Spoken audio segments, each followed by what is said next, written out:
Mostly students का physics week रहने का और उनसे क्वेश्चंस नहीं बनने का सिर्फ एक ही रीज़न होता है कि उनकी फिजिक्स करने की और क्वेश्चंस को करने की जो अप्रोच होती है ना भाई लोग, वो गलत होती है।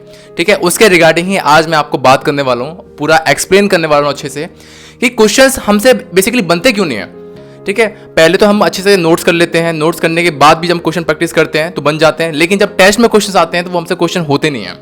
ठीक है, तो उसी का रीजन मैं आपको आज बताने वाला हूं और उसका मैं आपको रिजल्ट भी बताऊंगा कि उसको कैसे हमें इंप्रूव करना है। और मैं आपको सिर्फ 4 मेथड बताऊंगा। ठीक है, एक स्टेप प्रोसेस बताऊंगा, एक अप्रोच बताऊंगा कि क्वेश्चंस को हम लोग कैसे डील करते हैं। ठीक है, और अगर आपने वो प्रोसेस समझ ली, उसको इंप्लीमेंट कर लिया, तो आपका जो फिजिक्स में एक क्वेश्चन होता है ना, ठीक है, एक क्वेश्चन आपका 45 से 50 सेकंड में हो जाएगा। क्लियर? इतना 50 सेकंड मैक्सिमम में आपका फिजिक्स का क्वेश्चन हो जाएगा। नीट के बाद बात कर रहा हूं मैं, बस में ही बहुत बड़ी बात है। लेकिन देखो, क्वेश्चन अप्रोच करने का मेथड ना आपका सही होना चाहिए, फिर से बोल रहा हूं। ओके, चलो वीडियो के स्टार्ट करते हैं। So hello everyone, this is me Nikhil Upadhyay and welcome to the Aims Pioneer. तो जब भी वीडियो देख रहा हूं उन सभी को मेरा नमस्कार जी, राम राम जी, सत श्री अकाल जी, अस्सलाम वालेकुम, जिसमें आपको जैसे भी कंफर्टेबल फील होता हो। ओके, सो आप में से बहुत सारे भाई लोग मेरे बारे में पूछ रहे थे कि मैं कौन हूँ, तो अपना भैया इंट्रोडक्शन दे दो थोड़ा सा। तो मेरा नाम निखिल उपाध्याय है, मैं एक first year drop out optometry student हूँ एम्स दिल्ली से। क्यों ड्रॉप किया यार, उसका रीज़न मैंने ऑलरेडी पहले से एक सेपरेट वीडियो में बना चुका हूँ, मैंने अपलोड की हुई है, उसको आप लोग देख सकते हैं, चेक कर सकते हैं। ठीक है, चलो तो देखो यार, इसमें ना मैं आपको एग्जाम्पल देके भी समझाऊंगा। ठीक है, क्वेश्चन से लूंगा, क्वेश्चन से मैं आपको एग्जाम्पल देके समझाऊंगा। लेकिन उससे पहले ना तुम ना एक चीज समझो कि जब हम नोट्स करते हैं, नोट्स हम बनाते हैं, टीचर जब पढ़ाता है उस टाइम पर हम एक गलती करते हैं, बहुत बड़ी गलती है वो। सबसे पहले देखो, जब हमें टीचर नोट्स कराते हैं, ठीक है, उस टाइम पर क्या होता है कि ये मान लो कि ये आपका पेज है। ठीक है, पेज मैंने बहुत छोटा बना दिया, मान लो कि ये आपका पेज है। ठीक है, आप अपने नोट्स के अंदर कोई भी पेज मान लो, कोई भी है, अगर आप वहां पर ना अपनी एक भी लाइन लिख रहे हो, एक्स वाई जेड कोई भी आपने लाइन लिखी हुई है, अगर आपको ये लाइन भी अगर आपको डाउट में है तो अपने टीचर से क्लियर कर लो। आपके नोट्स में जो भी आप लाइन डाल रहे हो, जो भी आप स्टेटमेंट डाल रहे हो, वो आपका डाउट नहीं रहना चाहिए। ठीक है, मैंने बहुत सारे स्टूडेंट्स देखा हुआ है, टीचर्स ना बताते जा रहे हैं और पूछ रहे हैं कोई डाउट है बच्चा, कोई किसी को डाउट है, किसी के बच्चे को, तो बोल देते हैं नहीं सर, डाउट है उनको, लेकिन वो बोल देते हैं नहीं सर। क्यों? क्योंकि उनको शर्म आ रही है पूछने के लिए। क्लास के बच्चे क्या बोलेंगे उनको, अगर उन्होंने डाउट पूछ लिया तो, बहुत ईजी डाउट हुआ तो क्लास के बच्चे क्या बोलेंगे, हंसेंगे सब कुछ। यार तुम्हें उन बच्चों के साथ में लाइफ थोड़ी स्पेंड करनी है ना, उन बच्चों के साथ लाइफ थोड़ा स्पेंड करनी है। तुम्हें बस नीट का एग्जाम देकर निकलना है, अपने कॉलेज जाना है बस। तो शर्माना क्यों, शर्माना क्यों, और वो भी डाउट पूछने के लिए। और मैं आपको एक चीज बोल रहा हूं, जिसने भी अपने माइंड में डाउट रखा, उस डाउट को डाउट रखा, तो भाई वो डाउट मतलब तुम ये समझ लो कि तुम अपने आप को पागल बना रहे हो पूरी लाइफ टाइम। ठीक है, डाउट जितने जल्दी क्लियर हो जाए वो आपके लिए बहुत बेनिफिट होता है। ठीक है, तो सबसे पहली चीज क्या है, सबसे पहली चीज है कि आपके पेज में, आपके नोट्स में जो भी आप मेंशन कर रहे हो वो आपका क्लियर होना चाहिए, वो डाउट नहीं रहना चाहिए। ओके, उसके बाद क्या है, जब टीचर भाई लोग कराता है, जब टीचर भाई लोग जब नोट्स कराता है, पढ़ाता है, उस टाइम पर क्या होता है कि हम लोग नोट्स को प्रायोरिटी ना देकर हम लोग सीधा क्वेश्चन प्रैक्टिस करते हैं, सीधा क्वेश्चन प्रैक्टिस करते हैं, जो सबसे बेकार अप्रोच होती है। सबसे बेस्ट रहता है भाई लोग, जो मैंने किया हुआ है, मेरे जो मार्क्स है ना, मेरे मार्क्स माइनस में आते थे फिजिक्स में, -5 आ रहे हैं, कभी कितने आ रहे हैं, मतलब मेरे को एग्जैक्ट याद नहीं है, लेकिन मेरे मार्क्स माइनस में आते थे। लेकिन लास्ट जब मैंने मॉक टेस्ट दिया नीट के लिए, तो उसमें मेरे मार्क्स थे 168 इन फिजिक्स। ठीक है, और उसमें जो क्वेश्चन थे वो IT लेवल के क्वेश्चन थे। आप लोग जानते होंगे कि जो कोचिंग वगैरह में जो क्वेश्चन वगैरह डाले जाते हैं वो मोस्टली बहुत अच्छे खासे लेवल के डाले जाते हैं। ठीक है, नीट से थोड़े अच्छे लेवल के। ठीक है, हमारी कोचिंग में भी सेम था ये। ओके, अब क्या है भाई लोग, क्वेश्चन प्रैक्टिस आपको सीधी नहीं करनी, पहले अपने टीचर के नोट्स को 2 से 3 बार अच्छे से रिवाइज कर लो, अच्छे से रिवाइज कर लो। उसके बाद जो है ना, उसके बाद तुम्हें क्वेश्चन प्रैक्टिस करनी है, और वो भी बेसिक लेवल से स्टार्ट करना है, बेसिक लेवल से स्टार्ट करना है, और मॉडरेट तक जाना है तुम्हें। मॉडरेट से आगे नहीं जाना, क्योंकि तुम्हें पता है खुद, ज्यादा हाई लेवल क्वेश्चन नीट में पूछे नहीं जा रहे हैं।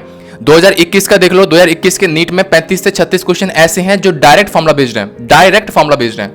फॉर्मुला लगाओ आंसर लो, फॉर्मुला लगाओ आंसर लो, मतलब कि 35 क्वेश्चन कितने हो गए, मतलब कि 140 नंबर, 140 नंबर तुम्हें ऐसे मिल रहे हैं सीधा फॉर्मुला लगाने वाले वैसे। बस मेरी, लेकिन हम गलती यहां भी करेंगे। हमें लगता है, हमें सुनने में लगता है भाई लोग, हमें सुनने में लगता है कि फॉर्मुला याद कर लेंगे आंसर आ जाएगा, बहुत बढ़िया बात है और नंबर पे मिल जाएंगे। लेकिन गलती क्या होती है, हम लोग जब फॉर्मुला वगैरह याद करते हैं ना, वहां हम लोग गलती करते हैं फॉर्मुला याद करने में। फॉर्मुला याद करने में, फॉर्मुला याद करने में भाई लोग ईजी नहीं है। आप लोग बोलते हो ना कि फॉर्मुला शीट दे दो, ये दे दो, वो दे दो, हम बहुत जल्दी याद कर लेंगे। फॉर्मुला शीट अकेले देखो, फॉर्मुला शीट जो आपको मिलती है ना टेलीग्राम पर जो डली हुई है, टेलीग्राम हब है पूरा स्टडी मटेरियल का, अगर वहां भटक गए तो भटक गए, ये भी डाउनलोड कर लो, वो भी डाउनलोड कर लो, वो बहुत सारी चीजें वहां पर। ठीक है, वीडियो थोड़ी सी बड़ी हो सकती है लेकिन तुमको मैं रियलिटी बताऊंगा और बताऊंगा कि क्वेश्चन प्रैक्टिस तुम्हें कैसे करने हैं, क्वेश्चन को अप्रोच कैसे करना है। मैं फिर से बोल रहा हूं, इंप्रूवमेंट होगी इस वीडियो को देखने के बाद, ठीक है। तो सबसे पहले यार टेलीग्राम चैनल ज्वाइन कर लेना, ठीक है, वहां पे मैं तुम लोगों को अपडेट करता रहता हूं, ओके। उसके बाद क्या है भाई लोग, उसके बाद क्या है, कुछ अपने टीचर के नोट्स किए 2 से 3 बार कम से कम, ठीक है। इतने अच्छे से कर लो कि तुम्हें रट जाए टीचर के नोट्स कि हाँ इस पेज पे ये लिखा था, इस पेज पे ये लिखा था। उसके बाद तुम बेसिक से लेवल स्टार्ट कर दो और मॉडरेट तक क्वेश्चन करो, ठीक है। ज्यादा हाई लेवल क्वेश्चंस नहीं करने तुमको, ज्यादा हाई लेवल क्वेश्चंस नहीं करने। अगर तुम्हारे पास टाइम बचा हुआ है तो एडवांस के क्वेश्चन कर लो। एडवांस मतलब आईआईटी एडवांस नहीं, जे एडवांस नहीं, सिर्फ वो एडवांस क्वेश्चन जो तुम्हारे मॉड्यूल्स में दिए हुए हैं बैक एक्सरसाइज में, ठीक है। बहुत बड़ी बात है। अब हम लोग गलती कहां करते हैं क्वेश्चन करने में, क्वेश्चन करने में कि हम लोगों की अप्रोच क्या होनी चाहिए वो मैं तुमको मेंशन करता हूं, ठीक है। एक तुम लोगों को क्वेश्चन दिखाई दे रहा होगा कि train S is moving toward north with speed of 25 metre per second, ठीक है। एक कोई ट्रेन है, क्वेश्चन करने की अप्रोच, ठीक है। मान लो कि ये कोई ट्रेन है, सबसे पहले आपको पता होना चाहिए भाई लोग कि ये ईस्ट होता है ना, ये वेस्ट होता है, ये नॉर्थ होता है, ये क्या होता है, साउथ होता है, ठीक है। इस साइड में आप आई लेते हो, आई कैप, इस साइड में लेते हो जे कैप, इस साइड में लेते हो आप लोग माइनस आई कैप, इस साइड में लेते हो माइनस जे कैप, ठीक है। ये आपको क्लियर होना चाहिए जब आप इस टाइप के क्वेश्चंस कर रहे हैं। ये तो बहुत ईजी है और ये तो कॉन्सेप्ट भी उतना नहीं है, ठीक है, बहुत ईजी टाइप है ये तो, ठीक है। आपको पता होना चाहिए और इतना ज़्यादा हाई कॉन्सेप्ट है नहीं है, ठीक है, सबको पता होता है। उसके बाद ट्रेन एस है जो मूव कर रही है नॉर्थ में, ट्रेन एस है, ये ट्रेन ये नॉर्थ में मूव कर रही है with a speed of 25 metre per second, ठीक है। ये 25 मीटर पर सेकंड ये इसकी स्पीड होगी ट्रेन की, जो मूव कर रही है इस साइड में, मतलब कि ऊपर साइड जा रही है, मतलब कि जे कैप।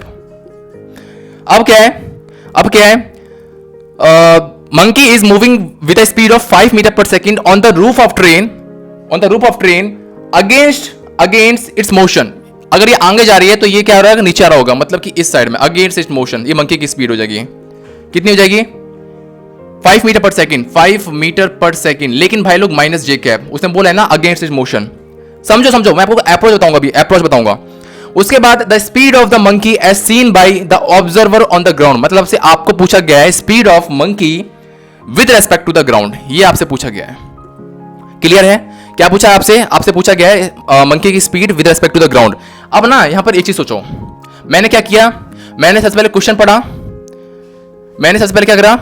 सबसे पहले मैंने क्वेश्चन पढ़ा, है ना। तो आपको क्या करना है, आपको सबसे पहले भाई लोग क्वेश्चन अच्छे से पढ़ना है और जो क्वेश्चन की लैंग्वेज है उसको आपको न्यूमेरिकल फॉर्म में चेंज करना है। मतलब कि जो मैं यहां पे वैल्यू लिखी हुई है ये न्यूमेरिकल फॉर्म है, तो क्वेश्चन को पढ़ो, उसके बाद उसको न्यूमेरिकल वैल्यू में चेंज करो, न्यूमेरिकल फॉर्म में।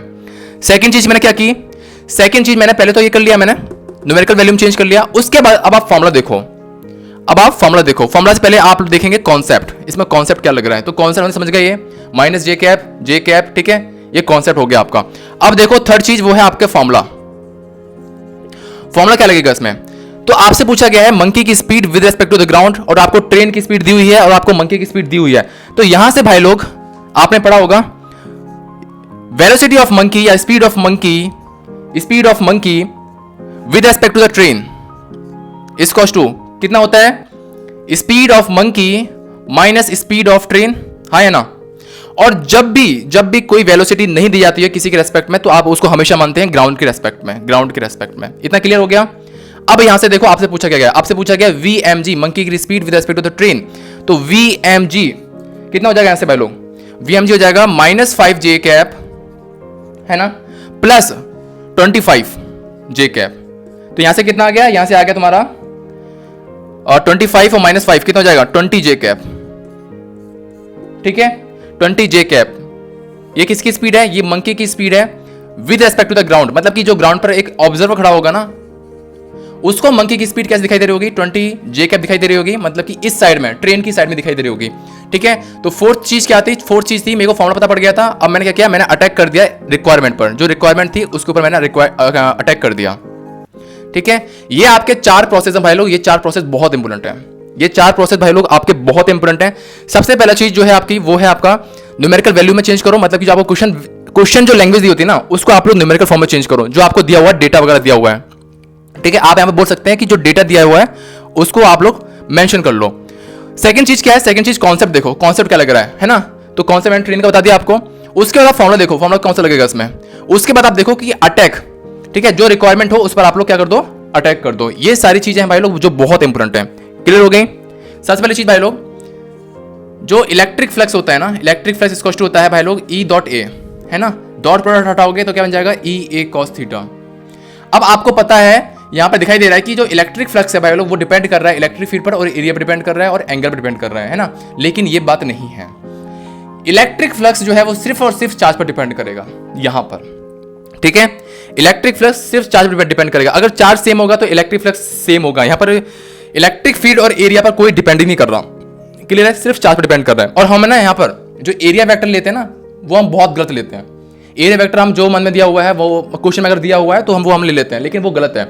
एरिया वेक्टर हमेशा भाई लोग सरफेस के परपेंडिकुलर आएगा, सरफेस के हमेशा परपेंडिकुलर। कैसे, अगर आपको ये दिया हुआ है, ये अगर एक्स एक्सिस है, ये वाई एक्सिस है और ये जेड एक्सिस है, ठीक है, और आपको अगर ये सरफेस दिया हुआ है, ये सरफेस, ठीक है, तो इस सरफेस के परपेंडिकुलर मतलब कि ऊपर की साइड या फिर नीचे की साइड ये एरिया आएगा, ठीक है, ये एरिया आएगा। एरिया ये नहीं आएगा कि भाई इस साइड में ये एरिया दिया हुआ है या ये इसमें ये इस वाले में ये एरिया दिया हुआ है, ये एरिया नहीं आएगा। एरिया हमेशा perpendicular to the surface, clear है। तो हमेशा ना हम लोग यही गलती करते हैं।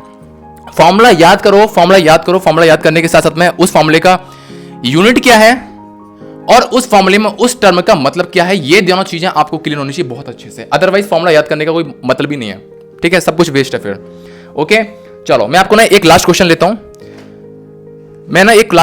और वो लास्ट क्वेश्चन है आपका मैग्नेटिक फील्ड का है, ठीक है, मैग्नेटिक फील्ड का। देखो मैग्नेटिक फील्ड के लिए आपको ना कभी कभार क्वेश्चन दिया नहीं होगा, क्वेश्चन को आपको डायग्रामेटिक फॉर्म में दिया होगा आपको क्वेश्चन, ठीक है। तो उसे कैसे करना होगा, मान लो कि ये आपको दिया हुआ है, ठीक है, ये आपको दिया हुआ है, ये एक वायर है, इनफाइनाइट वायर है, ठीक है, और यहां से 2 मीटर दूर, ठीक है, एक कोई चार्ज है जो 1 माइक्रो कूलम का है, वो इस साइड जा रहा है स्पीड से, कितनी 10 मीटर पर सेकंड स्पीड से जा रहा है, ठीक है, क्लियर हो गया। अब आपको फोर्स निकालना है, फोर्स कितना होगा इस चार्ज पर। तो आपको पता है मैग्नेटिक फील्ड में जो फोर्स होता है, मैग्नेटिक फोर्स वो कितना होता है, मैग्नेटिक फोर्स होता है भाई लोग F = QVB sin थीटा, हाँ या ना, ठीक है। सबसे पहले मैंने क्या किया, सबसे पहले मैंने न्यूमेरिकल वैल्यू चेंज किया, लेकिन यहां पर पहले से डायग्राम दिया हुआ है, ठीक है, तो इसका कोई मतलब नहीं है। अब सेकंड देखो कॉन्सेप्ट भाई लोग लगाओ कि फोर्स निकालना है ना, और मैग्नेटिक बारे में दिया हुआ है, मैग्नेटिक फोर्स है ना, मैग्नेटिक फोर्स पूछा गया आपसे, मैग्नेटिक फोर्स का सिर्फ एक ही क्वेश्चन वो है, फॉर्मूला है F = QVB sin थीटा। उसके बाद आपने फॉर्मूला देखो, फॉर्मूला लगा दिया आपने ये वाला। अब आप अटैक करो, जो रिक्वायरमेंट है फोर्स निकालना है, तो F = चार्ज की वैल्यू कितनी है, चार्ज की वैल्यू भाई लोग 1 माइक्रो कूलम, तो 10⁻⁻⁶। वेलोसिटी कितनी है, 10 मीटर पर सेकंड। अब यहां पर मैग्नेटिक फील्ड चाहिए, मैग्नेटिक फील्ड, लेकिन मैग्नेटिक फील्ड यहां पर दे नहीं रखी है। तो आपको पता है कि एक इनफाइनाइट वायर की वजह से जो मैग्नेटिक फील्ड होता है वो कितना होता है, इनफाइनाइट वायर की वजह से मैग्नेटिक फील्ड होता है μ0/4π, ठीक है, μ0/4π 2I/r, है ना, ये होता है। μ0/4π की वैल्यू कितनी होती है, 10⁻⁻7 इंटू 2 करंट कितना है, यहाँ पर करंट की वैल्यू दी होगी I = इसको आप लोग मान लो 2 एम्पियर मान लो, ठीक है, 2 एम्पियर।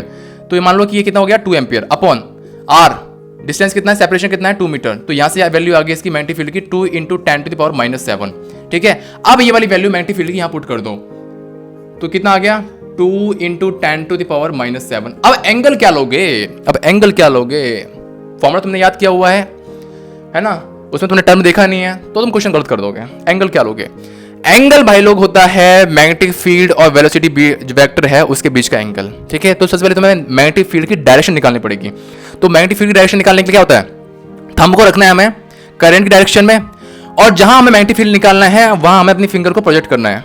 ये थंब ऊपर की साइड में है करंट, मैग्नेटिक फील्ड निकालना है जब उधर उस साइड में हमें अपनी फिंगर्स को प्रोजेक्ट करना है, फिर हमें फिंगर्स को क्या करना है, कर्ल करना है। तो जिस साइड फिंगर्स कर्ल होंगी वही मैग्नेटिक फील्ड की डायरेक्शन होती है, मतलब इनवर्ड का मतलब क्या होता है, क्रॉस, ठीक है। अब तुम यहां देखो मैग्नेटिक फील्ड अंदर की साइड है, और जो वेलोसिटी वेक्टर है वो ऊपर की साइड है, तो एंगल कितना बन रहा है 90 डिग्री। तो यहां पर कितना हो जाएगा sin 90 डिग्री। sin 90 वैल्यू कितनी होती है 1, तो यहां से कैलकुलेट करोगे कितना आ जाएगा, यहां से कैलकुलेट करोगे तो 10⁻⁻6, तो ये कितना आ जाएगा 2 × 10⁻⁻13 12 आ जाएगा ना, -12, 2 × 10⁻⁻12 न्यूटन, ठीक है, क्लियर है। मतलब वही चीज है भाई लोग, वही चीज है। फॉर्मूला देखो, फॉर्मूला देखने के बाद रिक्वायरमेंट लग जाओ। उसके बाद तुम्हें पता नहीं था यहाँ पर मैग्नेटिक फील्ड कितना है, तो मैग्नेटिक फील्ड देख लो यहाँ पर क्या दिया हुआ है, इनफाइनाइट वायर के लिए है, तुमने निकाल लिया मैग्नेटिक फील्ड इनफाइनाइट वायर के लिए, फिर तुमने पुट कर दिया। सिंपल यही क्वेश्चन है, यही टाइप यही टाइप। बस स्टेप ध्यान रखना, बस स्टेप ध्यान रखना, ये वाला स्टेप ध्यान रखना। तुमसे सारे क्वेश्चन बनेंगे 45 से 50 सेकंड से ज्यादा लगेंगे नहीं तुमसे क्वेश्चन में, इतना मैं बोल रहा हूं। लेकिन स्टेप प्रोसेस तुम्हें क्लियर होना चाहिए। क्लियर है? बहुत बढ़िया बात है। मिलते हैं नेक्स्ट वीडियो में, तब तक के लिए बाय, टेक केयर, पढ़ते रहो, ऑल द वेरी बेस्ट। और हाँ, टेलीग्राम चैनल को ज्वाइन कर लेना और चैनल को सब्सक्राइब कर देना, पहली बार बोल रहा हूँ, ठीक है? चलो बाय एवरीवन, टेक केयर और all the very best. Thank you so much, love you all, bye.